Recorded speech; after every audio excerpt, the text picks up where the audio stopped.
कि which of the following react with HNO3।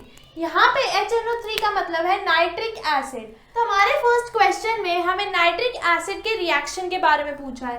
तो हमने पढ़ा था कि नाइट्रिक एसिड जो होता है वो किसी भी मेटल के साथ रिएक्ट करे तो वो हाइड्रोजन गैस इवॉल्व नहीं करता, क्योंकि नाइट्रिक ऑक्साइड जो है वो काफ़ी ज़्यादा स्ट्रॉन्ग ऑक्सीडाइजिंग एजेंट है, जिसकी वजह से वो हाइड्रोजन गैस को वाटर में कन्वर्ट कर देता है एंड खुद रिड्यूस हो जाता है किसी भी नाइट्रिक ऑक्साइड की फॉर्म में।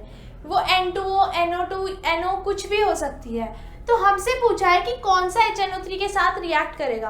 तो मैंने आपको एक्सेप्शन बताई थी कि हमारा जो मैग्नीशियम है और मैंगनीज है ये दोनों हमारे HNO3 के साथ रिएक्ट करके हाइड्रोजन गैस फॉर्म करेंगे।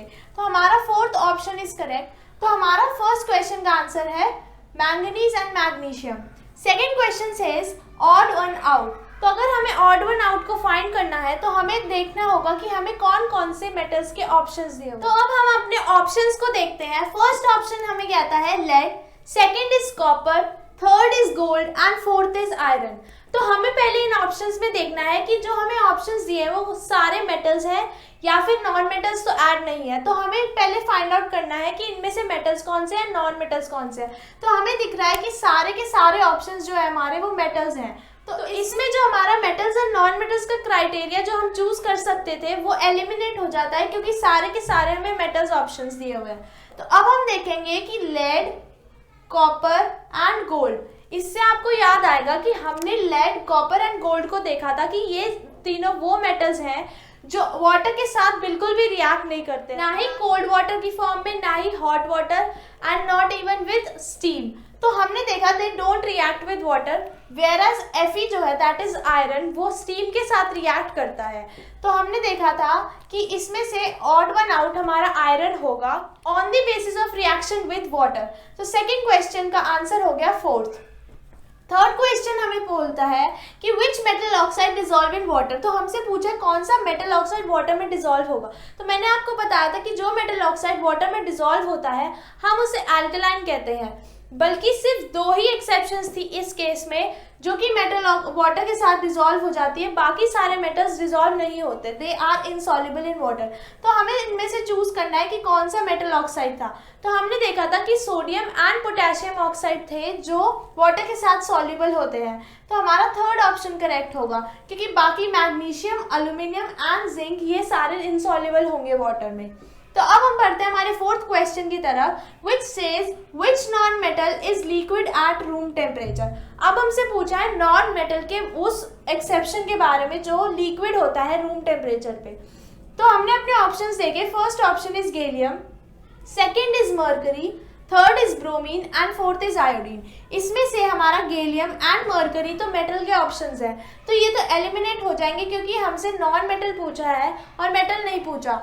तो नॉन मेटल हमारा बचा ब्रोमीन एंड आयोडीन। तो इसमें से हम देखेंगे हमारा कौन सा वो ऑप्शन है जो लिक्विड होगा रूम टेम्परेचर पे।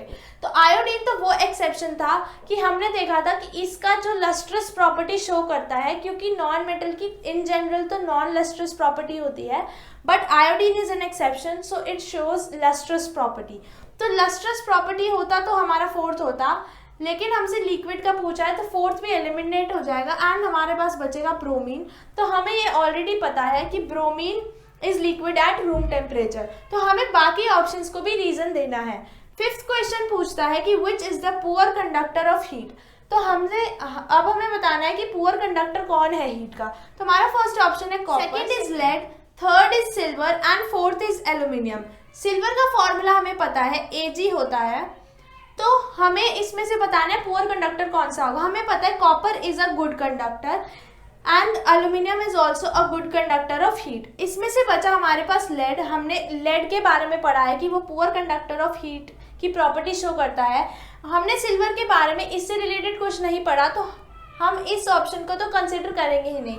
तो second option which is lead हमारा वो आंसर हो जाएगा इस क्वेश्चन का। सिक्स क्वेश्चन कहता है what is the colour and name of the coating of silver articles. तो हमने कोरोजन में पढ़ा था कि सिल्वर आर्टिकल्स होते हैं वो ब्लैक कोटिंग से कवर होते हैं।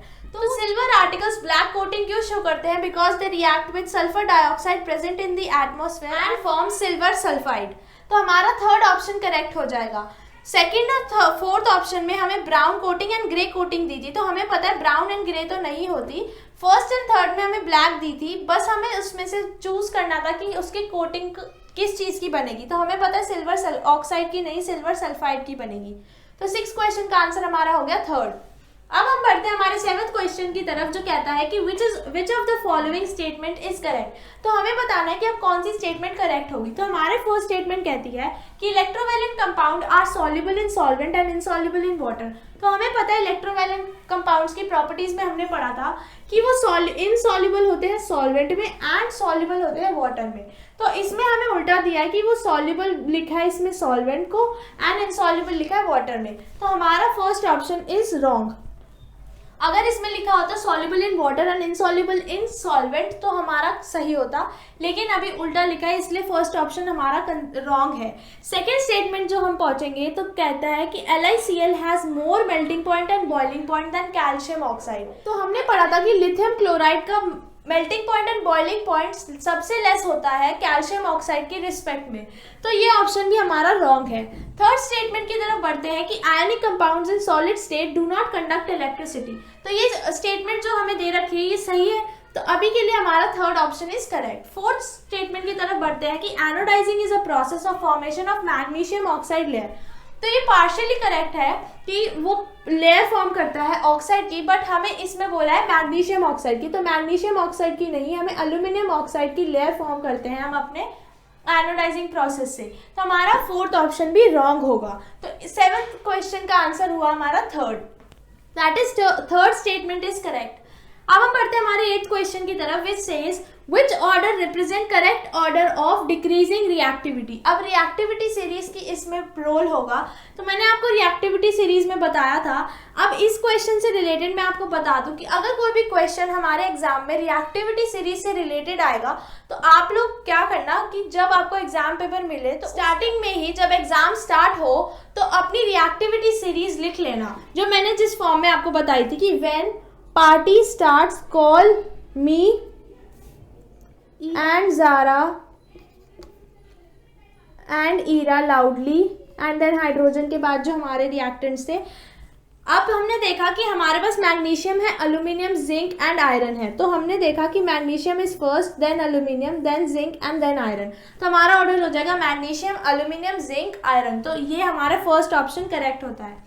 अब हम बढ़ते हैं अपने 9th क्वेश्चन की तरफ, which says galvanisation is a method of protecting iron from rusting by coating them with thin layer of which layer।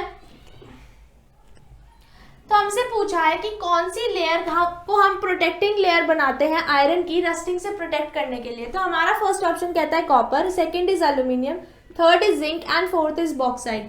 तो बॉक्साइड तो नहीं होगा क्योंकि हमने बॉक्साइड के बारे में कुछ भी नहीं पढ़ा है इसमें। अब हमारा फर्स्ट ऑप्शन आता है copper, aluminium and then zinc. तो हमने पढ़ा है कि गैल्वेनाइजेशन में जिंक लेयर का यूज होता है आयरन को प्रोटेक्ट करने के लिए। तो हमारा थर्ड ऑप्शन करेक्ट हो जाएगा 9th का।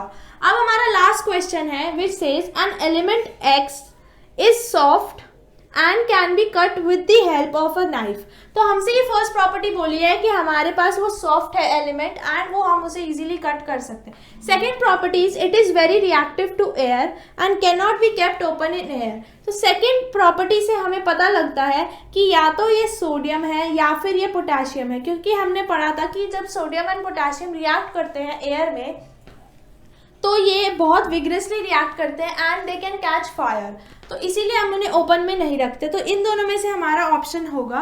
अब हमने पहले ही देख लिया कि मैग्नीशियम नहीं होगा, सोडियम हमें ऑप्शन है, phosphorus and then last one is calcium. तो इसमें हमने देखा कि पोटेशियम नहीं दे रखा, इसीलिए हमारा सोडियम वाला ऑप्शन करेक्ट हो जाएगा।